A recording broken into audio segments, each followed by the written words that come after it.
over the notes that I took over from William H. Sweat's health talks that he did on sleep and sugar.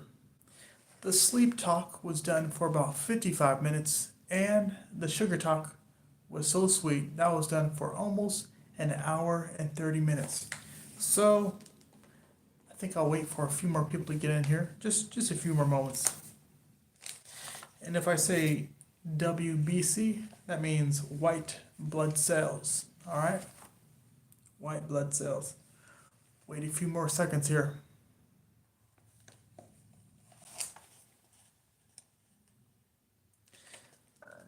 Ooh, excuse me. Looks like everyone is here, so I'll just go ahead and get started. So, 100 grams of sugar. Think about 100 grams. When you drink a soda, it's probably like 40 grams in there, right? So think about maybe a 12 to 18 ounce soda, maybe a 24-ounce soda, something like that. 100 grams of sugar reduces the ability of the white blood cells by 50%. A lot of people don't know that what you drink and how you treat your body has a big effect on your immune system. So 100 grams of sugar reduces the ability of the white blood cells by 50% and lack of sleep by 70%. We as adults should be having at least 7 to 9 hours of sleep. Anything below that, the body is struggling. Anything above that, the body is dying. You know, not meant to have that much sleep. All right. Now, taking sugar into your body takes the minerals, just sweeps them out of your body. And caffeine sweeps away the calcium. So that's why they say when you're doing weightlifting and stuff like that, don't drink soda. Bad stuff. The minerals and the calcium just right out of your body. And trans fats, like anytime you cook in oil, that is going to line the arteries with some slimy substance. So high sugar equals low bone material density. And I will kind of switch between the sugar conversation and the sleep conversation. I hope that's all right, because that's how my notes are. But a majority of this stuff should be the sugar and stuff like that. As I say that, I am seeing some sleep stuff. It's like all this health stuff seems to go together. So, exposure to light before bed, specifically blue light, impedes melatonin production. So, blue light in screens tells the body it is time to work. Caffeine is the most consumed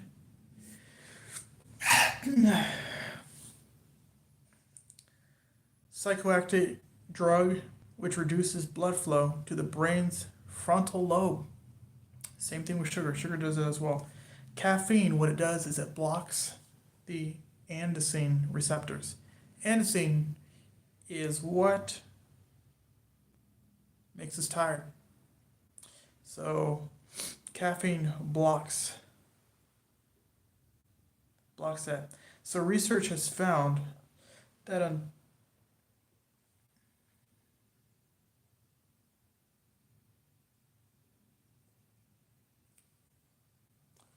trying to read my own notes.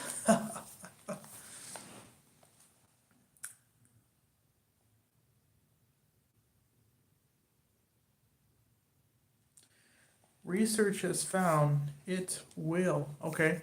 Research has found that caffeine will result in hours less in sleep. Alcohol also decreases the quality of sleep. What's your sleep chronotype? There are five chronotypes. So the chronotype deals with when you go to bed, you know? So you may have the owl, night owl, right? You have the early riser, early bird, and then there's people in between that, especially those bless their hearts, those shift workers, right? They may have a chronotype that is not what they're working. Tobacco users are 50% more likely to have sleep disorders. Who knew that breathing had such an impact on sleeping and vice versa? Regular physical exercise improves sleep quality and the time it takes to fall asleep is reduced. But you shouldn't exercise all the way to the point of exhaustion and sleep. You should stop your exercise at least 3 hours before bedtime. Exercise also reverses insomnia and prevents insomnia. Amazing. Sleep cleanses the brain and helps remove toxins from the arteries in the brain for a flush. Every time we're up and living, there are toxins just being created, right? So sleeping sweeps that out. So they say left or right side sleeping is better for sleep cleansing rather than the stomach or the back sleeping. So sleep hygiene. I will encourage you guys to look up sleep hygiene. That is going to bed the same time, keeping the room cool, right? Having maybe something on your feet like socks. And having routines, right? So let's see. Bed and wake up. Go to bed and wake up at the same time. And this is king. Routine is king. 7 to 9 hours of sleep per night. Exercise at least 30 plus minutes daily and finish no later than 2 to 3 hours before bed.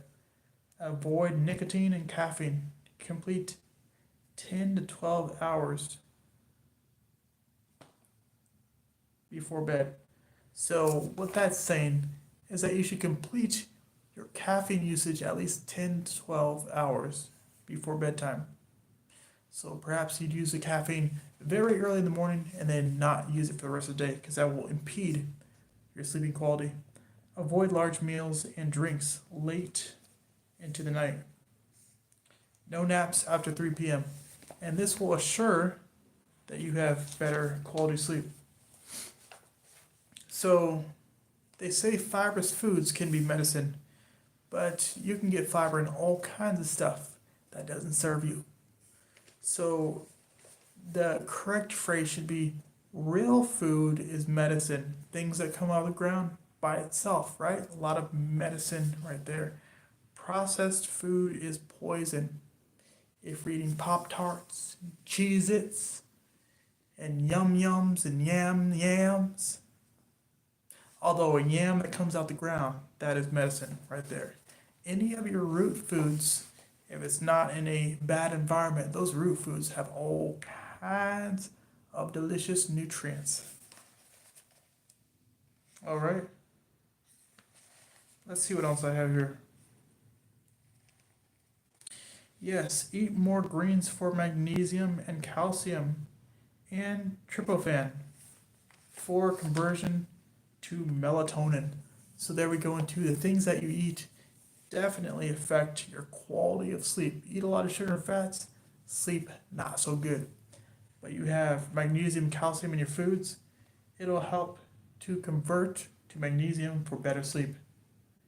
They say that macadamia nuts are the highest source of magnesium. Highest source. Pumpkin seeds are the highest source of zinc. And cardamom, circadian rhythms are controlled by light for the proper regulation of melatonin and serotonin. So the circadian rhythm is activated by sunlight in the morning and darkness at night. Pretty cool. So it helps if you get 15 minutes of the sunrise in the morning and then you get 15 minutes of the dusk. It kind of really sets your body up for success and kind of winds you up in the morning, winds you down at night. So, this says eat the fruit fiber.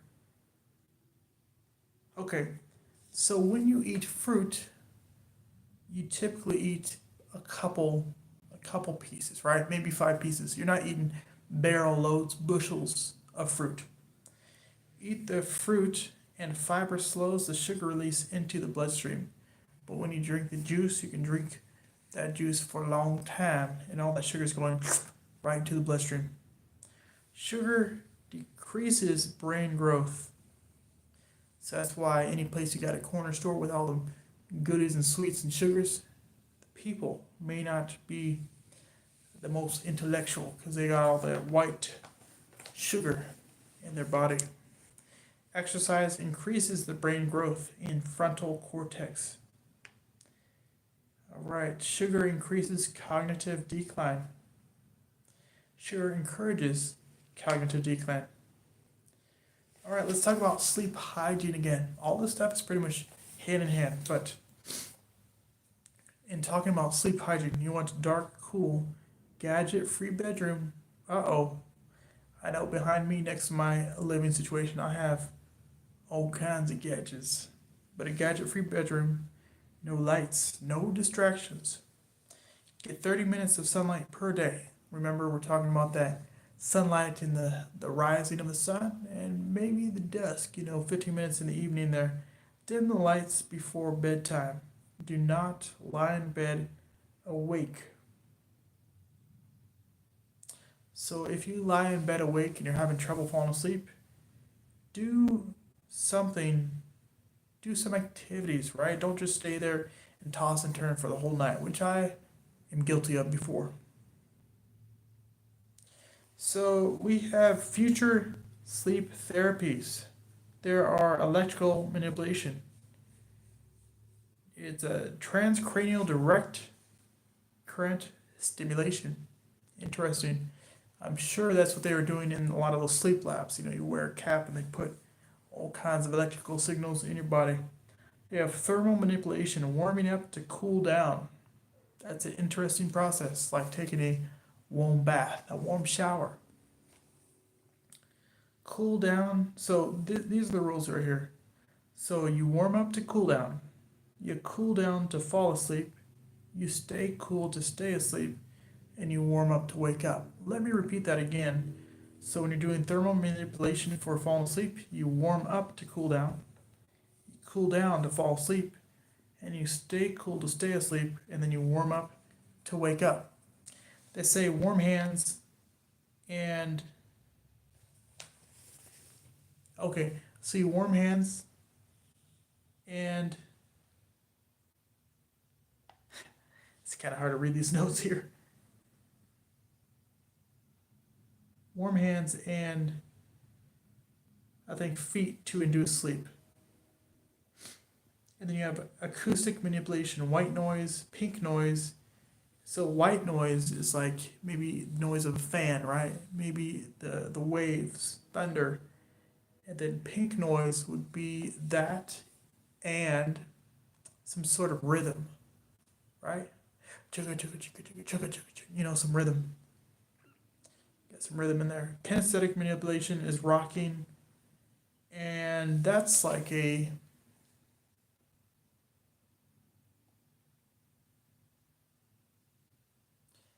crib, right? Those rocking chairs, a crib, a hammock is a type of one for adults there.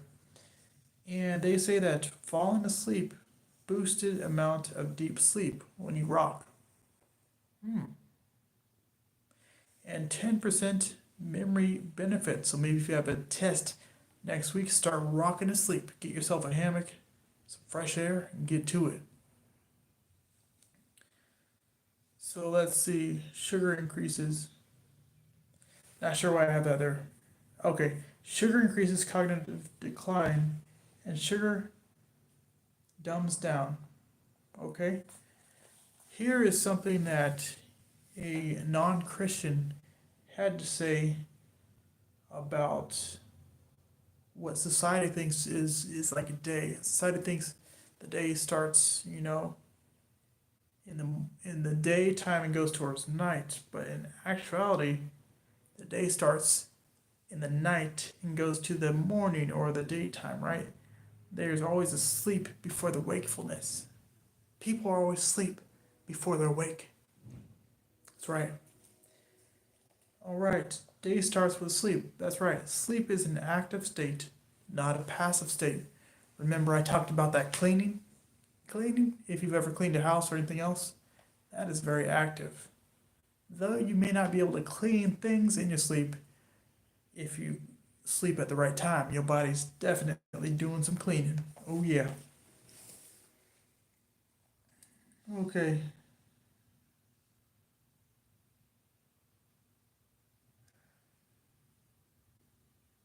There is a way where you can supercharge your mitochondria, and you'll have, you know, well-colored healthy hair.